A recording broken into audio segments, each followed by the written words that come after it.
What's up, guys? Sawtooth Dave here. Another quick one. Well, it's quick because I do it shit in here. Quick update for the Sawtooth and the Sawtooth scales. Ended up sending the scale I had that wasn't on a knife already. I sent it to my buddy Rocky for him to check it out. Well, I gave it to him, but get some feedback and stuff from him. One of the other Sawtooths that was built, sent to another buddy. Probably gonna buy it, but I like to, I guess, send the work, let him check it out first before he decides to commit to buying it or whatever. He says he's pretty confident he's gonna buy it anyhow, but I don't know. I feel better about doing it that way for some reason. The other one that had the scale on it, it's at work, so I don't have it here to show or talk about or anything. But one thing I did miss, and I don't know, missed the right word, but overlooked, I guess, when I was talking about doing those Sawtooth conversions. So I was talking about just the scale and the stop pins being done. Let me get another one real quick here in a second. Well, this one ain't got it shit either, but you can see the stop pin. So the stop pins and the scale just basically converting over to from a line lock. But what I didn't think about, because almost all mine are DLC black or black of some kind, is the backspacers G10. So the ones that I did that were a full stonewash kind of look dumb with a black G10 backspacer. So I'm gonna try to make some backspacers. I got the pretty much spline off the CMM what I need to basically program it. I'm gonna try to set that up and do that hopefully next week or two. Get some backspacers. So if anybody else is interested in backspacer, just hit me up. Probably doing that pretty soon. Don't know about making any more scales right now. Just all depends on workload and that sort of thing. So we'll just wait and see what happens. But the main thing for doing this video ain't about that shit. It's about basically knife pairing. So Brandon Thrasher did a video a couple weeks ago. I thought I'd do one myself. This basically, you can kind of sort of see. You can't see most of it, but some of it you can see the mostly knives. There's some pews floating around, but you ain't got to worry about them. So he was showing basically knife pairs, or how he carries a couple knives and that sort of thing. So I'm gonna stand up here. Give me 1 second. Oh shit! Oh fucking bastard. So I basically got shelves. So this shelf down here, see if I can get it on camera. Where am I at? Over here. Yeah. So this shelf, that was fucked up. This shelf is by what I would call the bruisers, right? So there's a few out for loans and whatnot. Speaking of which, if y'all ain't seen Chuck Nunface, go look at him. Actually, he took apart my nasty ass emboulet, cleaned it up for me, put an edge on it. So go check out his video. It's a pretty cool video, actually. A couple of cool videos from him. But anyway, this is like my bruiser shell. So I always carry one of these guys, no matter which one it is. So obviously I'm missing some Sawtooths. Some are out, some are traded, some are sold. So it's always, you never know from week to week what I'm going to end up with for my Sawtooths. But there's 3 currently out here on the shelf here. Got my ADV. This is, you can start, I don't know if you all watch Lefty. You've seen Lefty. He's talking about the Savage they got, but this is pretty much, you can see the frame and stuff, and this one's pretty much the same as that one he's looking at. But I'm telling you guys, if you like an action knife and a beefy knife, it's pretty much it, man. Like, it's definitely one of the better ones. I call this one the Terminator 2 because it's cool as fuck. Like, it looks kind of like the Terminator, and the name of this one's Tanto 2, so T2 Terminator. All right, whatever. So I always carry one of these bruisers almost every day. So let's just say I took this ADV because it is a bad motherfucker, and compound Tanto there. So I think they're both flat. They're just at different angles, but it's definitely the Tanto style shape. So if I'm gonna carry something like this, I'm gonna carry something a little bit different blade shape from my secondary. So maybe like the XM18 or something like that, or possibly the Spartan Harsey, but something like those. That's generally between those two. Let me put this ADV down before I stab myself with a son of a bitch. One of these guys, both of these guys actually run left pocket carry for me almost always. When I carry these guys, I don't really carry them as a primary. I carry them more as a kind of a secondary, even though they're well capable of being primaries. I just left pocket these almost all the time. Like, they're just really good in that role for me, just kind of like down beside my wallet. Don't have to worry about it. Obviously, you got to be careful getting in your pocket and stuff. But I just drop them in my pocket. I don't even use the pocket clip on them unless I'm carrying them in more of a primary role, which is, you know, around the house in shorts, something like that. Yeah, I might do that with one of this. But so generally speaking, if I'm carrying a Tanto, I'm gonna carry the drop points or something like that. You know, occasionally you'll see me carry something different, but one of those two seems to be the ones I go to. Well, let's say if on the big guys, I carry the Sawtooth. So this is usually my go-to when I carry a Sawtooth is usually this guy. If nothing, you know, if not doing anything else, nothing else is going on, is this guy, because I can beat the shit out of this. I don't even give a damn. Like, I've literally pounded stuff in the ground with this thing, like, no joke. But a good one to go with this one I really like to carry with this one, this little Hoback Alpha Tactical Warhorse, Mini Warhorse, Little Warhorse, whatever it's called. This one's actually pretty fun. This is a cool little work knife too. And what I like about this one is you can choke up on that forward choil and use this and kind of scrape. It works really good for scraping. But it's a different blade shape, and that's generally how I like to pair my knives, with two different blade shapes. You know, you never know what situation you might come across, and I like to have options when especially, I mean, I don't know about you guys, I always carry these two knives, almost always. But almost always, well, I would say always I'm carrying one of them big beefy knives, and then another knife. The one that kind of flexes a little bit and goes back and forth is this Strider 3/4 AR. Now, sometimes I will carry this primary, and it's kind of odd that I would, but it's just big enough to be a primary for me. This is probably the smallest primary, what I would call a primary knife for me, for the bruiser category. Even though it's not in the bruiser shelf, for some reason it's kind of on the secondary shelf, because I will carry this as a secondary sometimes too. Why? I don't know. I'm an idiot, like big ass ridiculous shit. So that sometimes is a secondary. When I carry this secondary, usually back left pocket for this guy.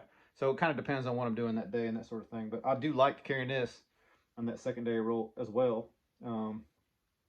Other knives I'll use as secondary, or another ways of carrying, is of course one of the bruisers I was talking about again, and then maybe this guy. And this one, Aaron, is my buddy Aaron. We talked about this. This is the only auto I got left in my collection. It's a lefty TR3 ProTech, and the reason I carry it is because it's so easy to operate left-handed. Like if you're like me and your primary hand is right-handed, it's easy to deploy that. It's also a very, very thin knife, super cool for certain tasks. So I like this in a certain role, and you can see it's well carried. You know, it's been beat up a little bit, but more carried than used. I still like a knife. It's pretty cool for a left pocket carry. I like that for that style. So my ZTs, man. So most of the time, and so my wife's got her ZTs up here, but most of the time, I honestly, ZTs are around the house and around the neighborhood and that sort of thing. Carry. I go out and about. I really don't carry them that much, but if I do carry one, it is usually in the secondary role. I got this one in. We already had the 801, but man, I couldn't turn down the black wash. I'm a sucker for all black knife. I love them. So when I seen the opportunity to get this one, I jumped on it. You don't see these come out all that often at all, black washes. And really any of them in the ZT line, the black washes are harder to find, but the 801 especially, the original 801, not the one with the holes, like this one's really hard to come by. Speaking of which, if y'all know or anybody see one, the 0456 in a black wash, if y'all ever see that, it's money here. You just tell me how much you need for it, I'll buy it, because that sucker, that's an elusive one. I definitely want one of those in the black wash. I got two of these suckers. I like these knives so much. This is the smallest knife that I would call, you know, of my size knife. This is the smallest knife. I mean, it's a tank. If y'all have ever seen or handled one of those, this is a little tank. I like this little sucker. I wish ZT would make more shit like this, but everybody always says that. So, as ZT what's coming, they said later this year. So they wouldn't even tell me shit. I tried. Not that I got any clout with nobody anyhow, but you know, give it a go, see what happens. Talking about big bruiser knives, y'all get a kick out of this one probably. All right, so y'all know my American made thing. You gotta have American made knives. So I really dig a lot of the cold steel triad locks, but I didn't want a Taiwanese knife. There's only one in the collection. It's in my collection is this Spyderco Tough. That's the only Taiwanese made knife that I have in my collection. So besides this one, I have one Italian made knife and this. Everything else, and the ADV is South African. Let's see, let me verify before I tell y'all a lie. Yep, everything else in this safe is, or at least my shelf, my wife's got some exceptions, is American made. So for me, that's the utmost importance. So when I was looking for cold steels, I had to find one made in America. It had to be made in USA. Had to be. And if y'all know cold steels, you're already like, what the hell is that sticking on the top of the knife? So the ones that don't know, this is a 4 Uh, the ones that don't know, this is in CV or 20 CV. These American made ones, you can usually tell because of tan scales. The American made versions are ridiculous money. They go for stupid money. For why? Just because they're American made, pretty much. Like, I think new they were 400-ish, maybe a little over 400.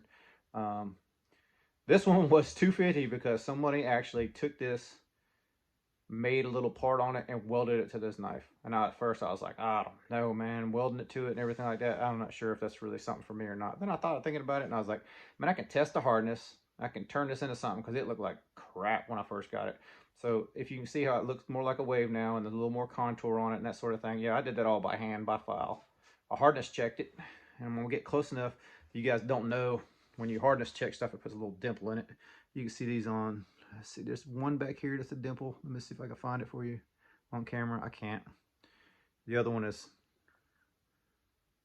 I don't know if you see that little dimple right there. Yeah, there you go, barely. You see it right above my finger right there. So anyway, that's how you check hardness on the machine.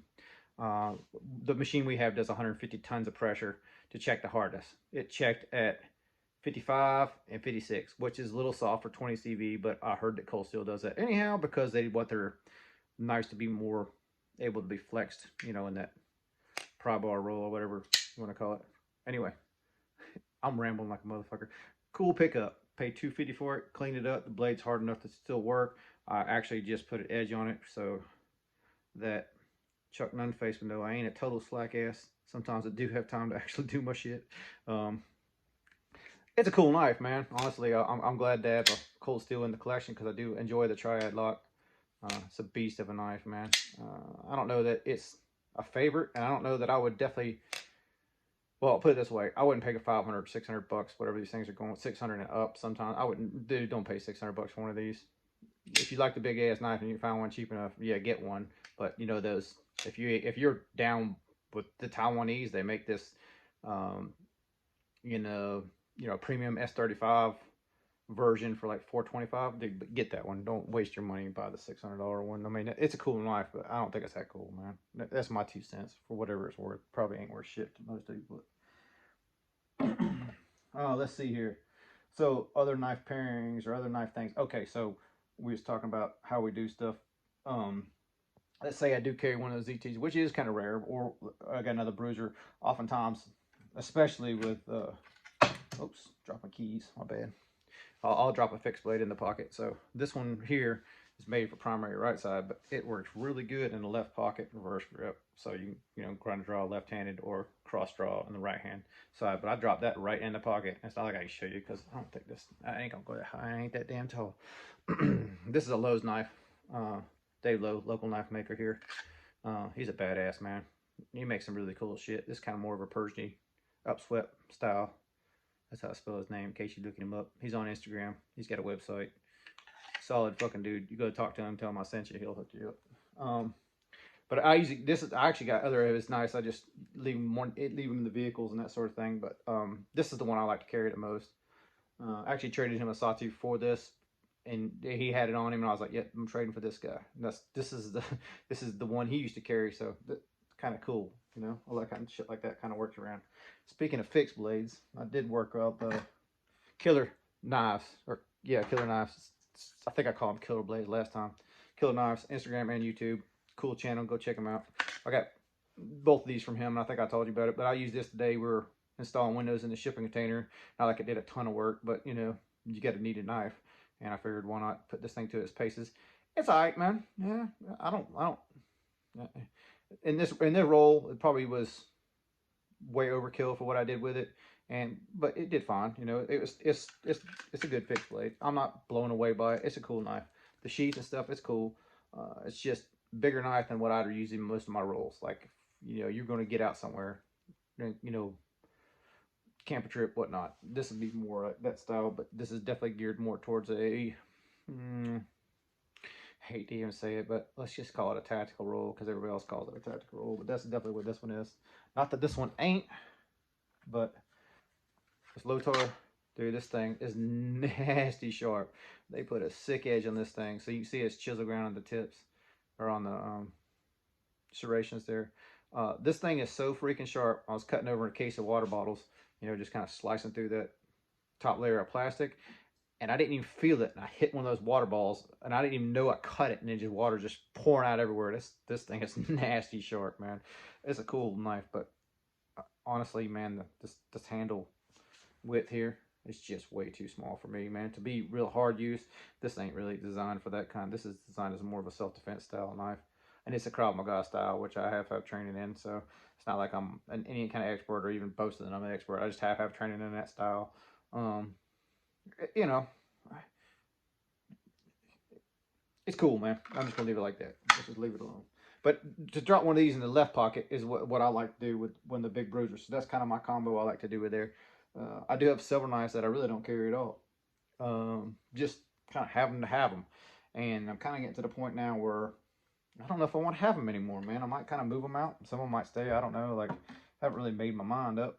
But I'm just going to throw them out here because Rick, the guy who got the snipers for me, actually asked if I had any more coming out. And a couple of the other guys kind of inquired about some other stuff.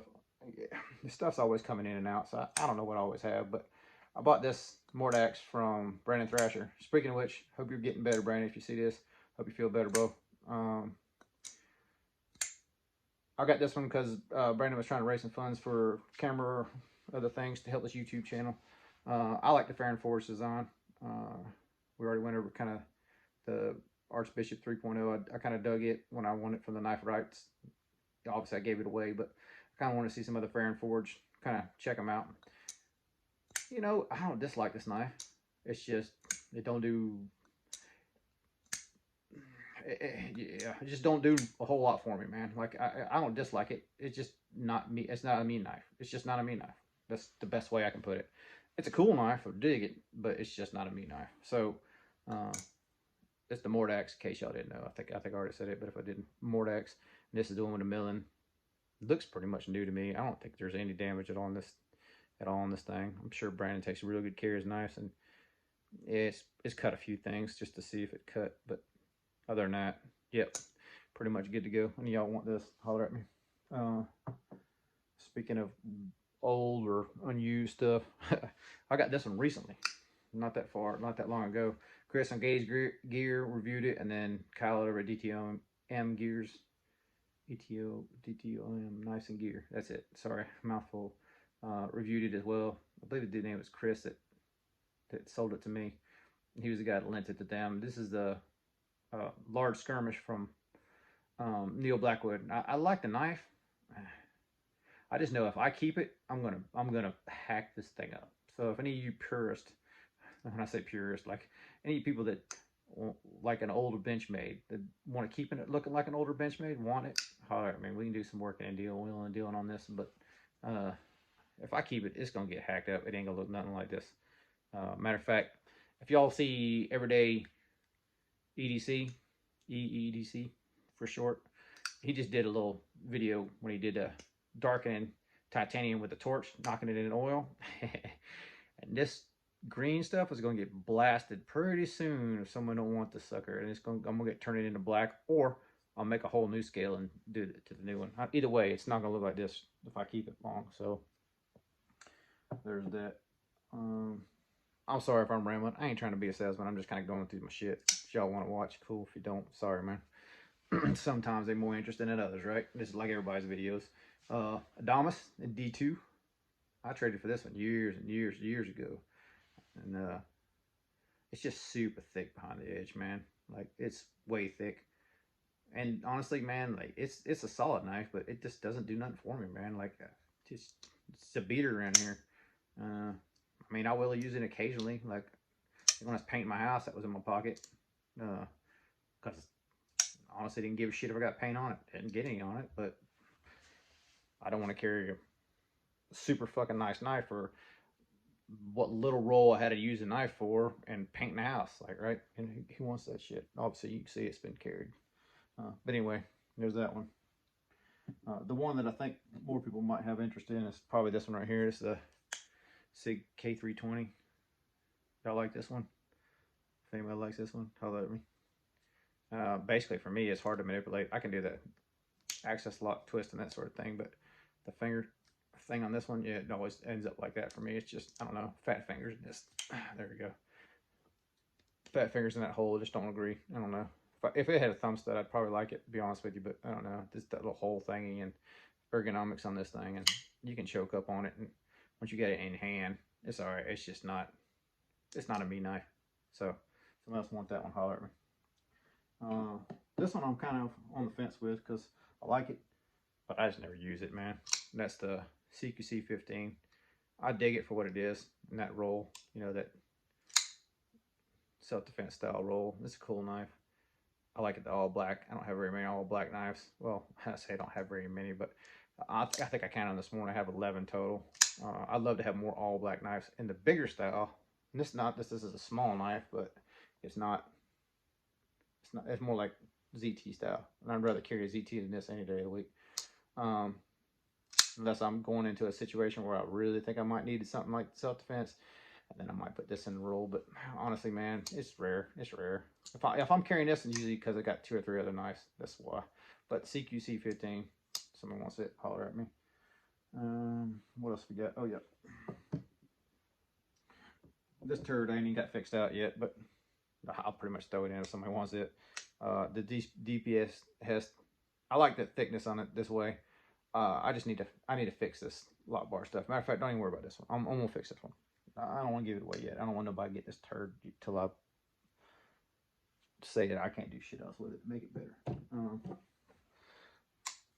The Yo Jumbo, like this one, yeah, I don't know, man. Like, I dig it for what it is, as far as like big, cool Warncliffe.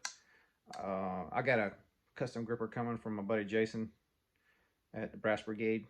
I got the Indonesian style because I can't buy the Chinese ones. They're fixed to be on pre-order pretty soon. So if you guys don't know about Jason, go check him out. But he's the Warncliffe man. Like, everything we talk about, he's always about the Warncliffes. So I don't know, just with talking with him and stuff, I was like, maybe I give Warncliffe another try or something. But for me, what I do, like what I like in a knife, I don't dislike this, but it's not my favorite, man. It's just not my favorite. And quite honestly, the way they did the compression lock, and the compression locks in general just ain't my thing. But I do like the all blackout thing, and I think it's a cool looking knife. It's just something I don't really use, man. And that brings me to the Taiwanese knife we talked about a minute ago, and that's the Tough. Once again, I won't say I never carry it, but it's rare when I carry this knife. My buddy at work, Alex, just Alex Bezo, or Bezo on Instagram. You guys see me post pictures with him occasionally on Instagram.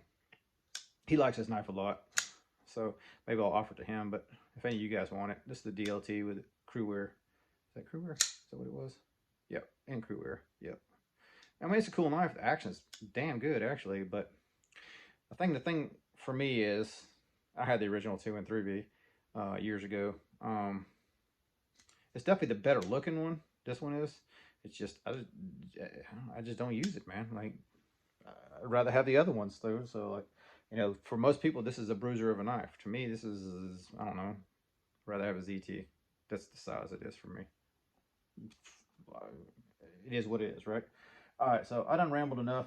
Basically, my whole thing about the pairing is you know, a Tonto with a drop point. So, like, if I'm carrying one of those guys, I'm probably carrying one of these guys. That's just how I roll most of the time. That's my knife pairing. That's my knife ramble. It's been Sunday. It's been cool. Hopefully we make it interesting next time. Later, fellas.